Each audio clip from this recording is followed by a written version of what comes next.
Waalaikumsalam warahmatullahi wabarakatuh. Bagaimana kabarnya Pak Amal hari ini?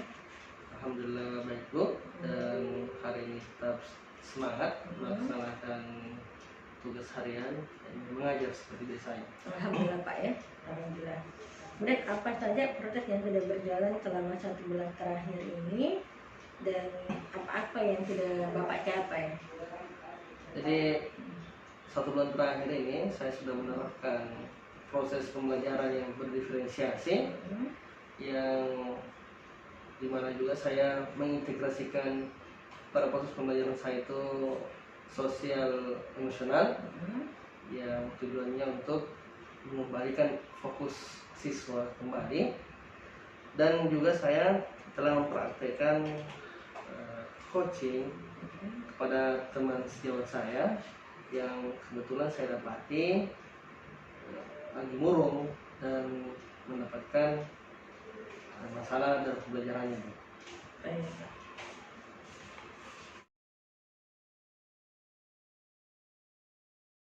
Pertama, yang akan kita lakukan ini ada beberapa ke depan. Pertama, pendampingan dapat ini nanti ada proses praktik coaching yang Bapak lakukan dengan teman sejawat. Kemudian ada nanti proses pembelajaran yang akan Bapak lakukan. Kemudian yang observasi adalah rekan sejawat Bapak. Bagaimana dengan perencanaan coaching Bapak hari ini?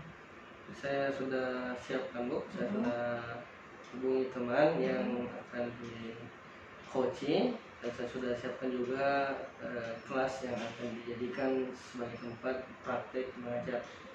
Nah, kemudian nama yang akan di coaching Pak?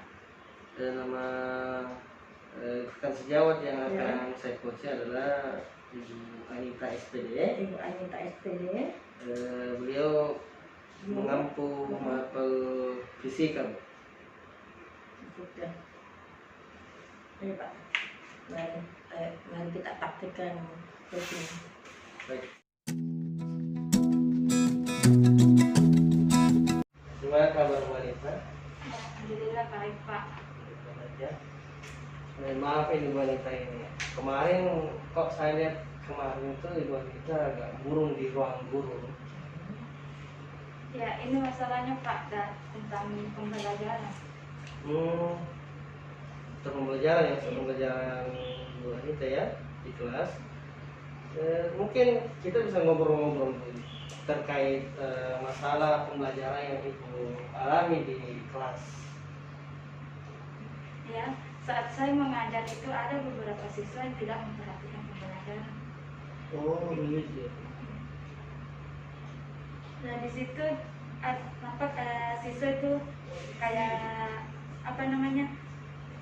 tidak memperhatikan pembelajaran, dia Semangat. ya Semangat, kurang Bu. semangat dalam pembelajaran saya. Oh, kurang semangat. Jadi ada siswa yang sudah lain dia perhatikan, bahkan sudah semangat, nampak tidak semangat dalam proses pembelajaran. Jadi dia kayak nggak fokus Bu ya.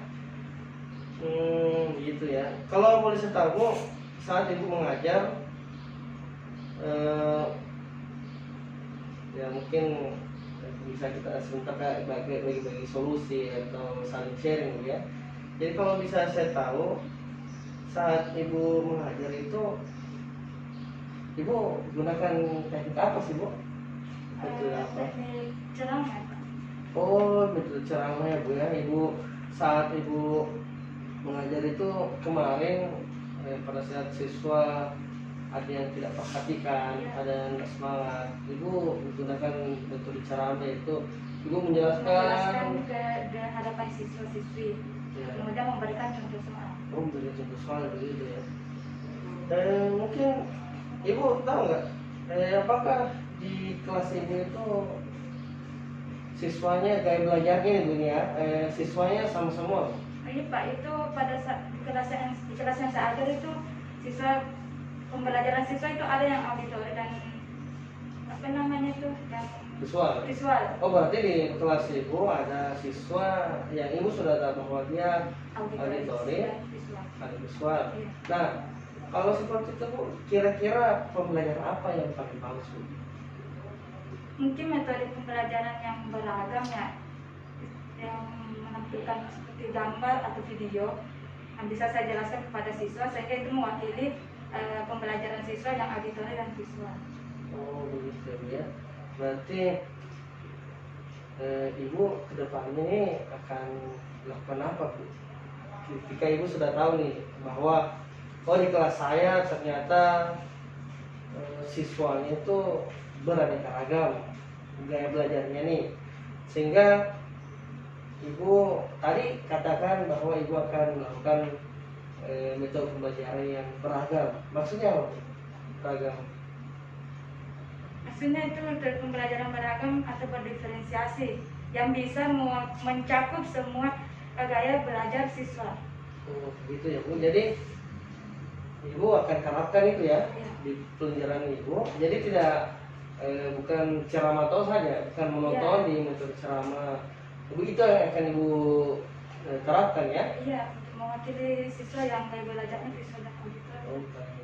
Jadi sehingga ketika ibu menerapkan gaya belajar berdiferensiasi tadi, metode gaya belajar berdiferensiasi seperti ibu menampilkan video atau gambar, kemudian ibu menjelaskan, berarti setelah mewakili gaya belajar masing-masing anak Bu ya, misalnya ada auditori dan visual di kelas itu. Iya. Kemudian ini Bu, tadi kan ibu juga katakan tadi bahwa ada siswa yang pada saat belajar itu nampak tidak semangat Bu, berarti tidak fokus. Kira-kira kalau terjadi seperti itu Bu, ibu lakukan apa? Mungkin pembelajaran yang mengintegrasikan sosial emosi siswa. Oh, maksudnya ibu akan mengintegrasikan pembelajaran ibu dengan sosial emosional Bu ya? Iya. Oh, di mana pernah ibu lihat seperti itu? Saya pernah lihat itu pada saat pelatihan di sela-sela pemateri itu memberikan ice breaking kemudian itu Di sela-sela pelatihan itu pemateri memberikan ice breaking ya? iya, mungkin itu bisa saya terapkan pada pembelajaran saya. Oh, ya betul Bu itu. Karena ice breaking bisa mengembalikan fokusnya Iya. siswa ya Bu ya? Iya. Jadi kedepannya Bu, ini saya tangkap dari pembicaraan Ibu tadi bahwa kedepannya proses pembelajaran yang Ibu akan lakukan yakni proses pembelajaran yang berdiferensiasi sehingga mewakili seluruh kebutuhan atau gaya belajar siswa, apakah di auditori atau visual, sehingga mewakili seluruhnya. Kemudian ibu juga akan mengintegrasikan sosial emosional seperti adanya ice breaking Bu ya, supaya siswa kembali fokus kembali. Oh, berarti ibu akan melakukan pembelajaran tersebut. Kira-kira kapan ibu akan lakukan itu? Kapan ibu akan terapkan? Kan ibu ini kan sudah dapat ini solusi dari ibu sendiri bahwa kalau siswa supaya semangat belajar nih, berarti saya kan harus membuat pembelajaran berdiferensiasi yang diintegrasikan dengan sosial emosional seperti adanya ice breaking. Kapan ibu kira-kira akan menerapkan metode ini? Mungkin mulai saat ini ya Pak, untuk merancang pembelajaran yang berdiferensiasi sehingga dapat mewakili siswa-siswi yang memiliki gaya belajar berbeda. Kemudian saya akan mengintegrasikan sosial emosionalnya dalam pembelajaran sehingga mengembalikan fokus belajar mereka. Berarti mulai saat ini Bu ya, ibu akan membuat rancangan pembelajaran ke RPP, rancangan proses pembelajaran yang berdiferensiasi dan terintegrasi dengan sosial emosional ya Bu ya. Iya. Jadi mulai saat ini kedepannya ibu akan melakukan hal tersebut untuk memaksimalkan proses pembelajaran Bu ya. Iya Pak, benar. Jadi bagaimana Bu ini? Sudah dapat solusinya Bu dari permasalahan ibu yang kemarin? Kemarin jadi ibu lihat bahwa siswa saya kok ini enggak semangat bahkan dia tidak perhatikan pelajaran. Nah, ternyata ibu sudah dapat solusinya sendiri ya, Iya. bahwa ternyata harus berdiferensiasi, kemudian diintegrasikan dengan sosial emosional, dan ibu akan lakukan ini mulai saat ini Iya. dan terus ke depannya. Jadi kira-kira bagaimana Bu? Masih ada lagi yang ibu ingin sampaikan? Ya, mungkin itu Pak. Terima kasih atas bantuannya karena saya telah menuntun saya untuk mendapatkan jawaban dari permasalahan yang saya alami pada proses pembelajaran. Sama-sama Bu, ini saya juga merasa senang ini Bu, merasa bangga sudah bisa membantu ibu untuk memecahkan masalah pembelajaran yang ibu alami. Saya harap ibu tidak bosan-bosannya ketika ibu mengalami masalah-masalah dalam proses pembelajaran. Mungkin kita bisa saling sharing, siapa tahu dengan ibu mengungkapkan masalah-masalah yang ibu alami akan terbuka dengan sendirinya solusi-solusi yang terbaik untuk masalah yang ibu hadapi dalam proses pembelajaran. Baik Bu, semoga pertemuan kita ini ada manfaatnya ya, dan semoga teman-teman lain juga bisa mendapatkan manfaat dari proses kita ini, dan ibu bisa berbagi kepada teman-teman kita bahwa begini loh kalau ada masalah di kelas, bagusnya kita diskusikan dengan teman lain, siapa tahu dapat solusi dalam pembicaraan tersebut ya Bu ya. Baik Pak, terima kasih banyak atas bantuannya. Oke, terima kasih Ibu. Bapak Ibu telah melakukan praktik coaching. Pak Amal sebagai coach dan Ibu kita sebagai coaching. Dari refleksi saya atau komentar yang dapat saya berikan kali ini kepada Bapak dan Ibu, Pak Amal sudah berusaha mengidentifikasi masalahnya Ibu, bahwa ternyata fokus masalah di sini siswa yang kurang fokus karena Ibu menggunakan metode ceramah. Dan ternyata di kelasnya Ibu itu ada anak yang auditory, ada visual atau visual, dan terakhir ada kinestetik, biasanya ketiga. Yang banyak gerak itu yang ketiga. Nah, tapi kan ternyata fokusnya di sini anak-anak di rawanta atau di kelas minggu itu yang bersifat audio suara Pak. Nah, ternyata solusinya setelah dikaji, setelah dipancing, ternyata Ibu menemukan sendiri masalah, identitas masalahnya sendiri, kemudian Ibu menemukan solusinya. Oh, ternyata kalau auditory atau untuk membuat anak-anak fokus dengan saya, harus saya memberikan berupa video, gambar, atau apakah yang bisa meningkatkan anak-anak untuk berminat untuk belajar. Jadi bukan hanya sekedar ceramah Ibu tampilkan, tapi mengambilkan juga video berupa video atau gambar. Kemudian ada juga di salah-salah ice breaking. Iya. Ice breaking memang membuat anak-anak bisa fokus, kalau kita akan itu menjadi hal yang itu bisa cerdas. Ya, apalagi kan ceritanya di sini Ibu sudah akan mengembangkan ke depannya rencana yang Ibu buat itu materi pembelajaran berdiferensiasi dan dikaitkan oleh sosial emosional. Nah itu nih, sosial emosional itu bisa dengan itulah yang digunakan S-breaking. S-breaking juga itu banyak hal yang bisa meningkatkan anak-anak sosial emosionalnya. Nanti Ibu bisa lebih banyak lagi belajar di pelatihan atau bisa di komunitas praktisi yang sudah dibangun di sekolah Pak Amal ya. Mungkin seperti itu yang dapat saya sampaikan. Berikutnya ini saya akan bertanya kepada Pak Amal. Pak Amal, setelah melakukan proses coaching ini kepada Ibu Anita, apa hal baik yang Bapak sudah lakukan pada saat praktik coaching ini? Apa yang sudah baik Pak? Yang sudah baik pada praktik coaching ini, menurut saya itu yang sudah baik pada praktik coaching ini yaitu saya sudah bisa menggali informasi tentang masalah-masalah yang dihadapi oleh coach saya. Kemudian saya sudah bisa menuntunnya untuk menemukan jawaban solusi dari permasalahannya sendiri. Nah, apa saja hal yang menurut Bapak perlu ditingkatkan dari praktik coaching ini? Dari praktik coaching ini mungkin ya saya harus lebih mempunyai pertanyaan-pertanyaan yang lebih mendalam lagi sehingga betul-betul pada saat menggak informasi kepada coachingnya itu tepat sasaran dan betul-betul coachingnya terpancing untuk mengungkapkan seluruh apa yang dihadapinya, masalah yang dihadapinya.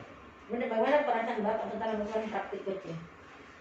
Yang saya rasakan itu setelah melakukan praktik coaching tadi bersama coach saya merasa bangga dan senang karena saya merasa saya berguna sebagai seorang manusia, mampu menuntun rekan sejawat saya untuk menemukan solusi yang dihadapinya.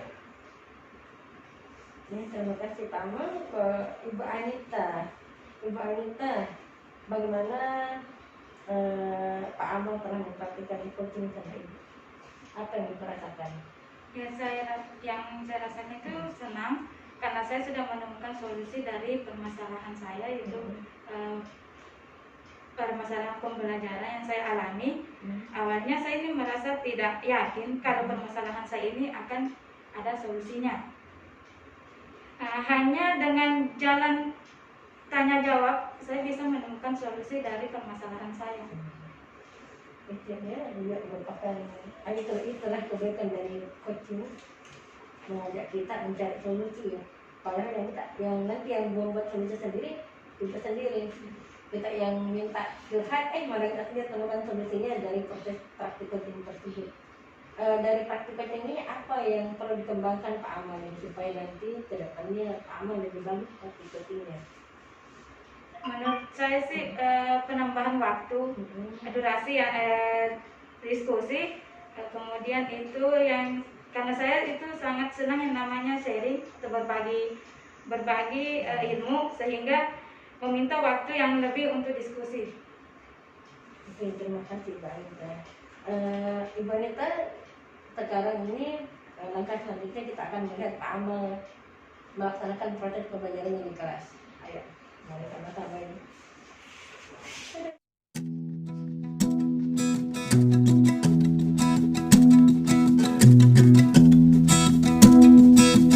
Pegang kepala. Oke, itu percobaan. Nah, kalau sudah salah, tidak boleh lagi ikut, ya. Baik ya? Ulangi. Kata bos, pegang telinga. Oke. Kata bos, turunkan tangan. Jangan salahin perintah ya, kalau perintah jangan lakukan turunkan ya. Kata bos, pegang pipi. Ya. Ya, turunkan dulu ya. Baik, silakan turunkan. Jangan turunkan. Saya kan tak kata bos. Iya. Dan turunkan apa lagi itu ya? Berikutnya.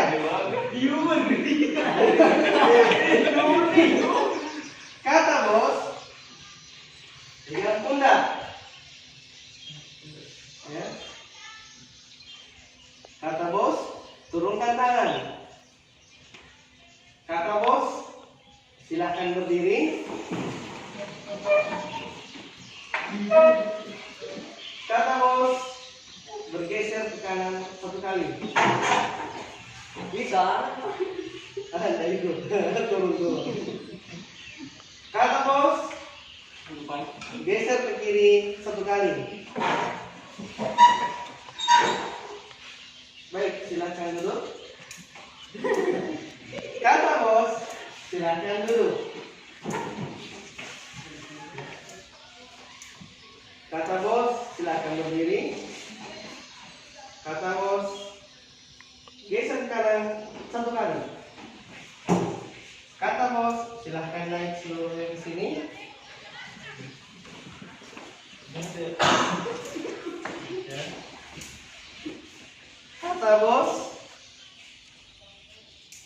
Tepuk tangan satu kali. Ya. Baik. Sekian ya. Tepuk tangan untuk kita sendiri.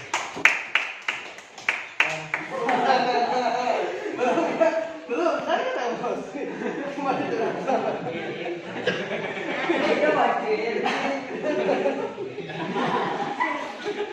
Baik, kata bos, silahkan dulu kembali ke belakang. Baik ya. Ya. Kemudian kata bos, kita akhiri permainan ini. Kita ada 5 orang. Kalau bisa ya. 5 orang. Ini apa? Mal, dan Omar ya. Baik itu ya.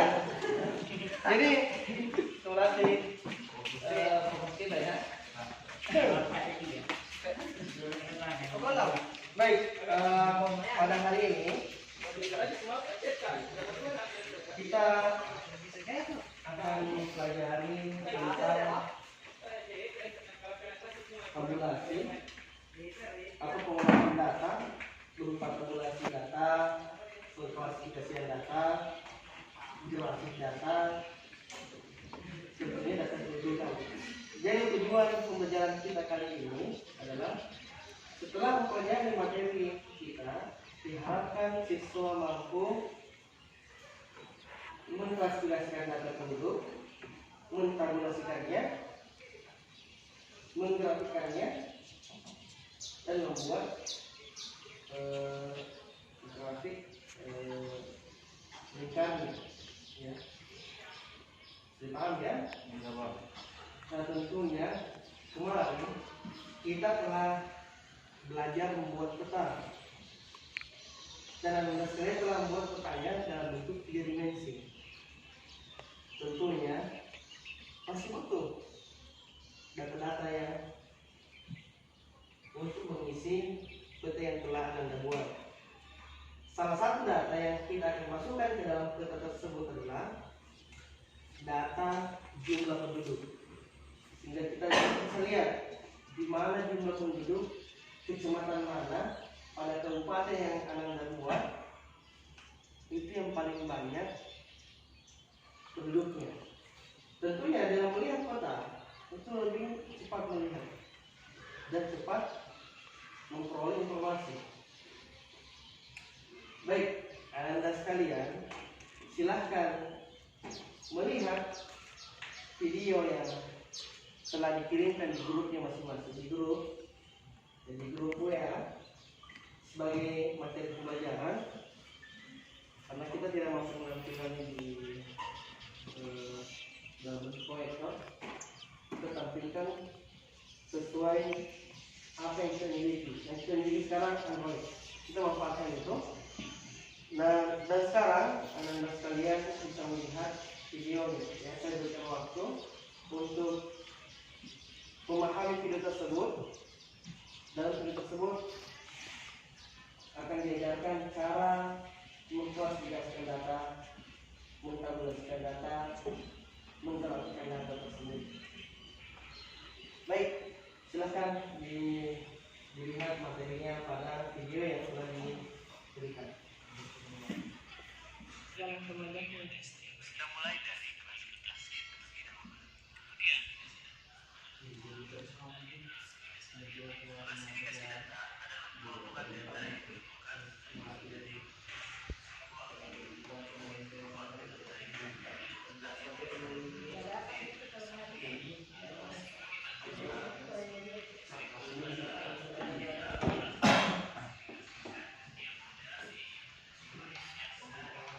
Baik, Anda sekalian, setelah kalian menyaksikan video pembelajaran yang telah Bapak kirim tadi, sekarang kalian berkumpul dengan kelompok kalian, membahas apa yang kalian tidak pahami dalam video tersebut. Kemudian kalian juga bisa menjawab pertanyaan dari teman kalian dalam kelompok tersebut. Setelah kalian paham, berikutnya silahkan mengklasifikasikan, mengtabulasikan dan membuat grafiknya dan diagramnya, ya, grafik dan diagram lingkarannya sesuai data kependudukan peta yang kalian buat. Misalnya kalian punya tugas kemarin peta Kabupaten Baru, maka kalian cari data Kabupaten Baru, jumlah penduduknya per kecamatan, kemudian kalian klasifikasikan, tabulasikan, grafikkan dan buat diagramnya. Bisa dipahami? Saya baik. Silahkan bergabung dengan teman kelompok kalian. Setelah kalian mempersiapkan dan berdiskusi dengan teman kalian, tiba saatnya kita akan melihat atau mendengar teman kalian per kelompok akan mempresentasikan hasil kerja kelompoknya. Dan kita akan berikan kesempatan pertama kali kepada kelompok yang mengelola data Kabupaten Baru. Oleh itu kami persilahkan dengan silakan. Assalamualaikum warahmatullahi wabarakatuh. Waalaikumsalam warahmatullahi wabarakatuh. Perkenalkan, kami dari kelompok 5 ingin mempresentasikan hasil kerja kelompok kami, yaitu gambar peta Kabupaten Baru. Teman-teman bisa lihat di sini, ini gambar peta Kabupaten Baru dan pembagian daerahnya. Yang pertama yaitu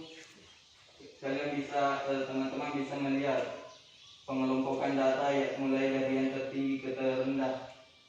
Ya, kelompok yang tertinggi yaitu Kabupaten Baru, yaitu ini gambar peta warna kuning, Kecamatan Baru.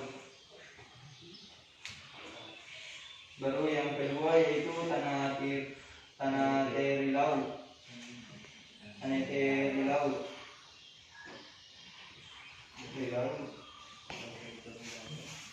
Dan yang terendahnya yaitu hujan anting, yaitu ini peta warna hijau.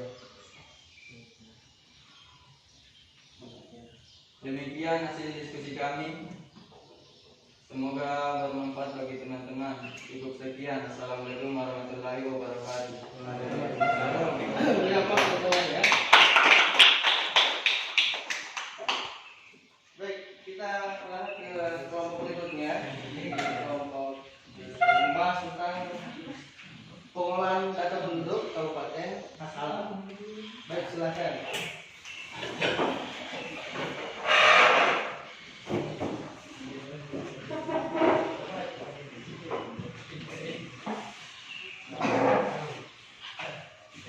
Assalamualaikum warahmatullahi wabarakatuh. Waalaikumsalam warahmatullahi wabarakatuh. Kami dari kelompok 9 yang akan mempresentasikan hasil diskusi kami mengenai klasifikasi, tabulasi dan grafik jumlah penduduk khusus Kabupaten Makassar. Berdasarkan klasifikasinya, jumlah penduduk yang terkategori tinggi adalah Galesung Utara yang kami warnai dengan warna biru hijau muda dengan jumlah penduduk 50.290 jiwa. Dan yang paling rendah itu Stanrobone dengan warna merah muda dengan jumlah 14.130 jiwa.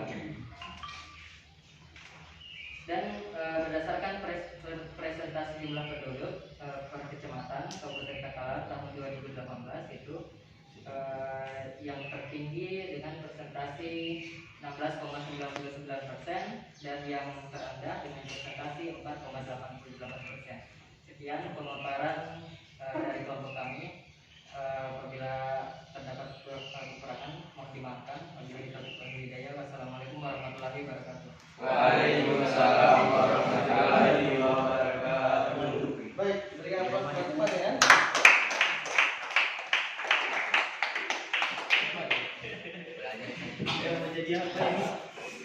Baik, berikutnya kita akan berikan kesempatan kepada kelompok yang akan membahas pengelolaan data kependudukan Kabupaten Cinere Rapang atau disingkat dengan Sidrap ya. Baik, karena itu kami persilahkan kelompok yang bahagia telah bisa mengelola data kependudukan. Mulai kalian telah mengkalkulasikannya, kemudian mengtabulkannya, kemudian kalian membuat grafik batangnya, setelah itu kalian membuat diagram lingkarannya. Bahkan lebih dari itu, kalian sudah bisa mempresentasikan hasil kerja kalian di hadapan temannya. Dan itu langkah awal. Ketika kita pertama kali melakukan presentasi pada kita, tidak mungkin akan semulus seperti yang sering ya.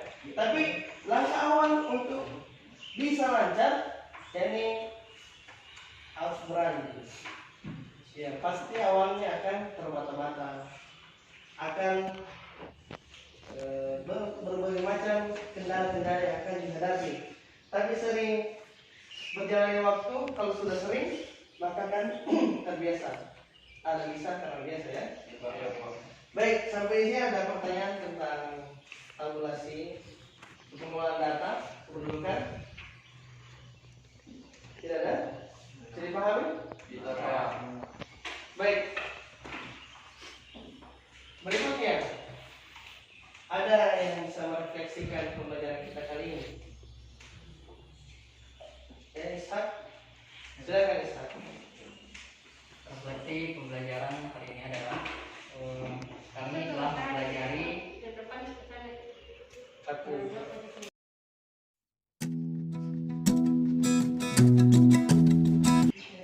Assalamualaikum warahmatullahi wabarakatuh. Waalaikumsalam warahmatullahi wabarakatuh.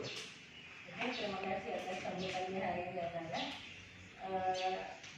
Selama pembelajaran yang dilakukan hari ini oleh Pak Amal, adakah yang bisa bantu Ibu untuk menjelaskan atau mencurahkan perasaannya mengenai refleksi pembelajaran Pak Amal hari ini? Apa yang sudah baik dilakukan oleh Pak Amal buat kalian semua dan apa yang belum baik? Ada yang bisa bantu Ibu? Ya, silakan. Siapa namanya? Assalamualaikum warahmatullahi wabarakatuh. Perkenalkan, nama saya Ishak. Saya akan memberikan pendapat saya tentang pembelajaran Bapak tentang kami jujur kami merasa sangat senang karena telah menerima materi baru lagi dan telah juga diajari bagaimana cara mempresentasikan materi di depan teman-teman. Sekian dari saya. Assalamualaikum warahmatullahi wabarakatuh. Ya, terima kasih Nak Ishak. Waalaikumsalam warahmatullahi wabarakatuh.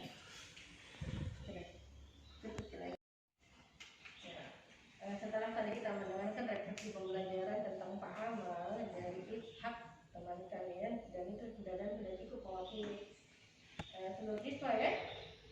Oke, terima kasih. Tapi sebenarnya kalau dikasih jempol, Pak Amal dapat jempol berapa nih? Wah, apa namanya ini kalau biasa begini? Wow, keren. Wow, keren ya. Oke, ada lebih lagi. Untuk Ibu Anita dari sama-sama tadi kita sudah menyaksikan pembelajaran yang diberikan oleh Pak Amal. Apa refleksi Ibu mengenai pembelajaran Pak Amal hari ini, mulai dari hal-hal yang positifnya?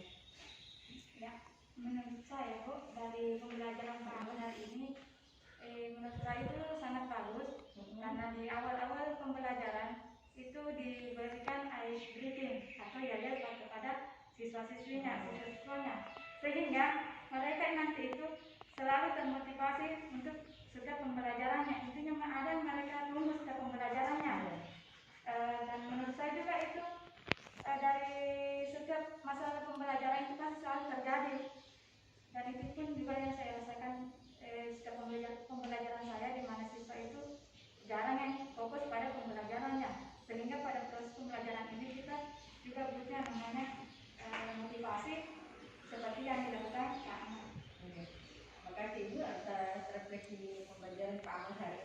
Memang benar karena memang itu dibutuhkan ice breaking di tengah-tengah pembelajaran.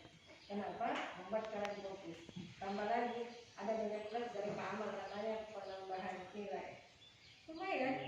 Cuma hanya untuk fokus kita dikasih nilai. Tadi kan Anda tidak fokus.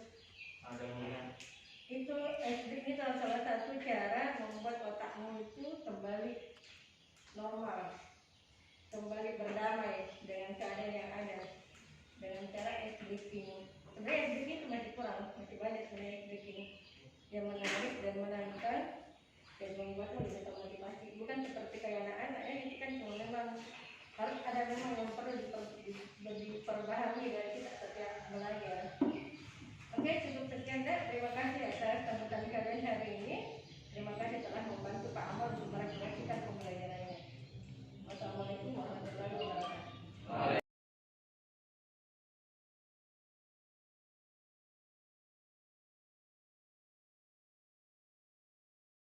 Pak Amal, bagaimana tugas aksi nyata modul 2.1, 2.2? Apakah ada kesulitan dalam membuat kerjanya, Pak? Alhamdulillah modul 2.1 dan 2.2 sudah terselesaikan semua, Bu. Itu dibuktikan dengan LMS. Ibu bisa lihat di sini. LMS saya sudah tercentang biru semua, menunjukkan bahwa saya sudah menyelesaikan tugas. Bahkan tidak ada instruksi berikutnya dari fasilitator menunjukkan bahwa tugas saya telah diterima. Nah, alhamdulillah. Nanti Pak tolong dikirim ya ke dalam drive saya. Oh ya, bisa Bu, saya screenshotkan nanti Bu ya. Bisa saya kirimkan. Oke, ini folder-foldernya Bapak yang tugasnya ya. Oke, mantap Pak Amal. Semoga nanti untuk modul 3 dan 4 nanti bisa juga cepat selesai seperti di modul 2 ini Pak. Ya. Pak Amal, bagaimana perasaan Bapak setelah mengerjakan tugas tersebut? Selama saya mengerjakan tugas-tugas di LMS di guru penggerak ini, saya merasa senang Bu. Bahkan saya merasa bersyukur karena tugas-tugas yang ada di LMS yang diberikan kepada saya itu meningkatkan kompetensi yang saya miliki dan menambah pengetahuan kepada saya tentang pembelajaran sebagai tugas saya sebagai guru. Apa hal yang bisa Pak Amal ambil pelajaran dari mengerjakan tugas tersebut? Yang bisa saya ambil pelajaran adalah bahwa dalam melakukan sesuatu itu perlu upaya maksimal, meluangkan waktu kita, dan pembelajaran yang saya peroleh juga dari guru penggerak ini selama mengerjakan LMS-nya adalah inovasi. Jadi saya diajari untuk inovasi seperti melakukan inovasi dalam proses pembelajaran di kelas. Pak Amal ini berarti sudah sesuai dengan anjuran fasilitator ya, tuntas LMS, kemudian apapun rencana aksi sudah terbukti bahwa lakukan memang dalam kelas dan di luar kelas. Oke.